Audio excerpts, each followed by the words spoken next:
himself said that the quartet, the Serioso quartet, should never be performed in public. Mahler decided to arrange this for a symphonic-sized orchestra, as Mahler believed that the intimacy could still be brought out with a huge group of strings in a huge venue.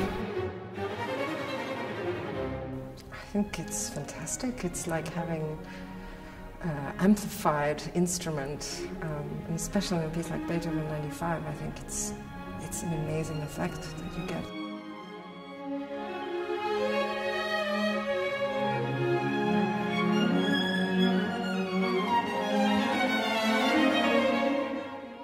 Mahler wrote a letter which was published in the weekly newspaper De Waage in January 1899 about Beethoven's Opus 95 quartet, and he writes, "A quartet for string orchestra, that sounds strange to you. I know already all the objections that will be raised. Destruction of intimacy, of individuality, but that is an error. What I intended is only an ideal representation of the quartet. I unravel the expansion which sleeps in the voices and give the tones wings." Beethoven, the quartet, is something holy which you shouldn't perhaps touch. Mahler somehow managed to break down the walls surrounding that holiness. In fact, that sort of also gives one the feeling that one can do it with the Adagietto, which is an intensely personal work written for his wife-to-be. The Mahler Adagietto is definitely a declaration of love. You can hear it in everything. There's some quotes about only the bass part. It should be tears, falling tears.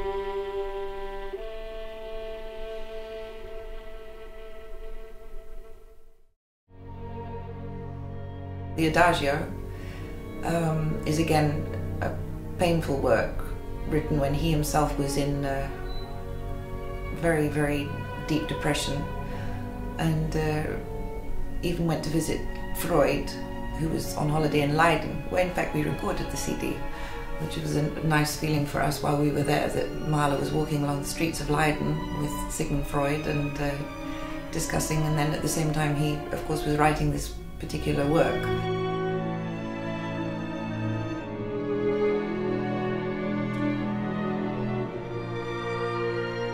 And I feel in this letter it really gives us his blessing to actually make his music reduced, that the listener will actually only hear the voices, and I hope that that's what we've achieved with this recording.